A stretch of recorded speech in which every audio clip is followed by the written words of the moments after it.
Movie theaters are reopening all over the country. Should they? No.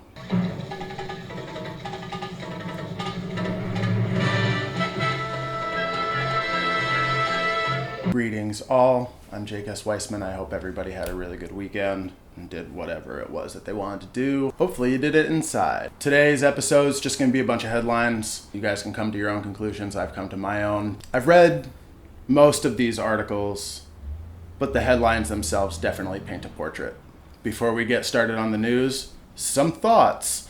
I definitely watched the first few episodes of Unsolved Mysteries on Netflix. Pretty into it. It was all right. Then this thing came out about the first episode, how it was related to the movie The Game. Interesting. So I went ahead and I watched The Game. And for the first time in its 22 years of existence, I did not fall asleep through it. Not a very good movie. I don't really understand what the point is. Is it supposed to be It's a Wonderful Life type story, but for like multimillionaires? Good movie. That being said, I would like to know if there's more connections between the two, or if The Game is actually a good movie and I'm totally missing it. Let me know. I am excited for Mank. We'll see if that ends up being a Netflix Oscar type thing too. It's going to be some sort of 4-hour story about Herman Mankiewicz by David Fincher. I'm actually pretty excited for it. I don't remember the last time. Panic Room was the last time I was excited for a David Fincher movie. I'll give him Zodiac. Congratulations to everybody who finally got to see Hamilton. Apparently it did what it needed to do. Disney Plus subscriptions are way, way, way up. I don't know the exact numbers, but it seemed to be good. I'm pleased about it because I don't know about anyone else. I thought they were making an actual movie. I didn't think they were just recording the original cast. I thought they put in millions of dollars to make a Hamilton 3-dimensional film. I'm not saying that this is bad. I'm excited that we can watch it. I'm just saying that if they would have dropped that in theaters, I think maybe that would have been an issue. Despite that, they get to have a nice July 4th drop, get those subscriptions up, and everyone gets to finally watch Hamilton. I got to watch it in Chicago. It's a joy. Thanks, Hannah. And one of the last episodes, I definitely had to ask the rhetorical question, can I stay in this city? I will keep you updated in future episodes as to how rhetorical this question actually is. All right. Let's get down to brass tacks. I've got a laptop here, so if I look down, that's what's going on. This is what it looks like when I dig through the news and try and piece a story together, because I don't feel like we're getting the full story anywhere. This is all we can really do, and this is what's informing me as to what I think is safe and what I don't think is safe. Again, movie theaters are opening up. It's happening. They're doing it. I have names. I can tell you what movies they're showing. It's okay. It's not okay. It's not okay. I don't think it's okay, but also these businesses need to earn money, and we'll talk about that a little later. So first off, Real 360, only 7% of Americans likely to return to theaters in a new poll. This is done by The Hollywood Reporter. I mean, that pretty much says it, right? I could pretty much end this right there. This is The Hollywood Reporter's chart. I suggest you take a good look at it. I'll put a link to this article below. I think this is pretty important. They asked 2,200 people, a decent swath, what their situation is, how quickly they'd be willing to come to the movies, how many are willing to follow the rules, etc., etc. I think it's a really cool graph that they're asking, and as far as my color blindness allows me to believe, a lot of this is very unlikely. People are just very unlikely to go to the theater. It's not essential. New York Times says 239 experts with one big claim: the coronavirus is airborne. We'll definitely be following this. Yes, research is still inconclusive. Thank God. If coronavirus is airborne, why are we even having this conversation? CNBC just announced July 7th, the billionaires and the country clubs that receive small business loans from the government. It's by Robert Frank. These PPP loans and grants were designed to help small businesses, and in turn they were given to people with country clubs, private jet companies, billionaires. That directly impacts me. Small business loans are supposed to be going to small businesses. They're definitely trying to throw Kanye under the bus. Don't get me started on Kanye, because I'm Team Kanye, but boy, are they really trying to get me to hate him.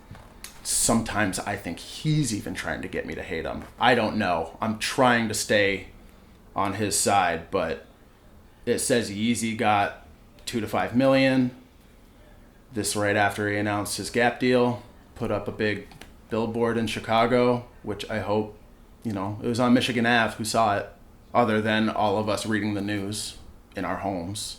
Like I said, I've been team Kanye for a long time, and I'm having a rough go. Do I blame Kanye? No, but this is just more proof that no one's trying to help. And maybe we would have been able to get a little bit of money into the theater so that we could try and open safely. We'll see if there's a good answer as to why billionaires need small business loans as we move forward in this story. CNN World, just days after reopening, coronavirus forces several English pubs to close again. So that's these companies spending tons of money to restock their businesses for everyone to have to shut it down again. And that's just lost money. July 4th, Illinois reports 862 new cases, 10 additional deaths on Saturday. ABC Eyewitness News says in Illinois, cases increased by 614 to over 147,000 cases. On track to overwhelm Houston hospitals in 2 weeks, says mayor.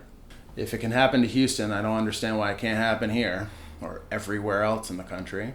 Al Jazeera announced that drunk people cannot socially distance. So for all of us movie theaters with bars, good luck with that. The Trib on July 7th had a good article that said cases are spiking in the states across the country. How does Illinois compare? It says the good news is that we're far below peak case levels, not even close to being as bad as the most struggling case. The bad news is that metrics are increasing daily as the state continues to uncover hundreds of new cases a day. At least one researcher said the state should consider adding more restrictions until it's clear what's going on. She said it's at a level of concern that if we don't change what we're doing now, that we could be headed toward a Texas or Arizona type situation. And she's a Northwestern University assistant professor of preventative medicine. That's the Trib. Former FDA chief Gottlieb says U.S. right back to where we were at the beginning, the peak of the outbreak. CNN Health says efforts to beat the coronavirus pandemic could cause over 1 million extra deaths from other diseases. So we're not thinking about everybody else. The Guardian says, think a mild case of the cough doesn't sound so bad, think again. Other healthy people who thought they had recovered from the cough are reporting persistent and strange symptoms, including strokes. Governor of California says that it's continuing to spread at an alarming rate. Effective immediately, 19 counties must close indoors operation, including movie theaters and family entertainment. That was at the beginning of July. That was July 1st, a tweet went out. Just a little news on the 4th. Every hair cuttery is leaving Chicago. It can't afford to stay open. Is that a sign of things to come? Maybe.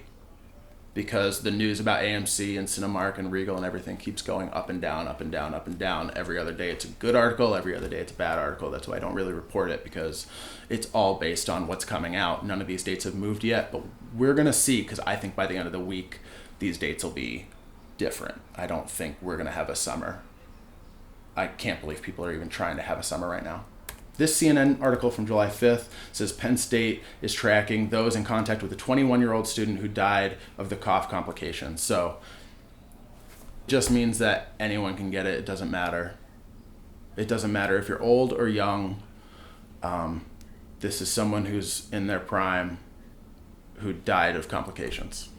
I highly suggest everybody read Chicago Tribune's article by Michael Phillips that came out on July 4th. It's called, How is Going Back to the Movies During All of This? Well, it's complicated. He goes to the Music Box. He goes to a bunch of theaters in the South Side. He talks about the ups and downs. He talks to some people. Use your own judgment. The Music Box is well open right now. I disagree with them. I don't think that it's worth seeing Vertigo or worth seeing 2001, even in 70 millimeter, to face this. The Music Box's main theater is made for about 750 people, and they're letting in 50. And that's a sellout show. And they have to keep their garden open. They have to keep their smaller theater, which can only fit 8, and they have to sell a lot of snacks. I wish them the best. I wish they didn't have to open. Obviously, again, these billionaires are taking the money so that we can't safely open. And everyone has to be put at risk because these companies have to open. Otherwise, we don't get a music box anymore. And it's a beautiful theater, and they have to keep selling out. Luckily, they are selling out. And I hope everyone stays safe, because I think it would just be the worst thing to have a bunch of cases connected to a 7:30 show of Vertigo. Come on. Read this article. Read it. More power to them. I hope everyone stays safe, and you too, Michael Phillips. And just a little side note, there is an article in Forbes here that says that Alex Winter hints at change of plans for Bill and Ted Face the Music. And someone tweeted Alex Winter, said, "Dude, can we just get Bill and Ted swapped from theaters to streaming platforms? It's not like I'm not about to risk the cough in a nasty theater, and I don't want the amazing masterfulness of a most excellent, awesome movie to be diminished by low sales because of a pandemic. Station." Alex Winter replies, "None of us are willing to release the movie in a way that requires people to put themselves at risk. More news as we have it." Did I call it? Don't know yet. I will round up the headlines again as soon as I have more. All of this adds up to me not wanting to go to the movies in 2020. I would like to thank David McNair and Madison Dempsey. Thanks for the support, guys. As always, thank you, Hillary Stroshine, for your special insight. The song of the episode is Spaceship by Kanye West. It's a song about him working at the Gap and hating it and calling it racist. It's a good song. Listen to it loud. The book of the episode, I wrote down a song instead of a book, and now off the top of my head, all I can come up with is the Simpsons trivia book. It's the episode guide. I'll only put down the first, 11 seasons, but I used to read this book nonstop. It gave me a really good sense of what the jokes were, everything that I missed, what you can hide in a cartoon, and also a good sense of pop culture and just what I learned a lot about history from reading this book because I didn't understand half of what was in it. If you like The Simpsons, go for it. I know The Simpsons are under some heat right now. Whatever, dude. They'll do what's right, I'm sure. I don't really like how they handled that Apu thing, though. I thought that was cheeky and lame. That being said, they finally got it together, didn't they? The movie of the episode is Kung Fu Panda. Anyone who knows me knows why. Kung Fu Panda is my Star Wars trilogy. I don't care about any franchise more. I would love to write Kung Fu Panda 4.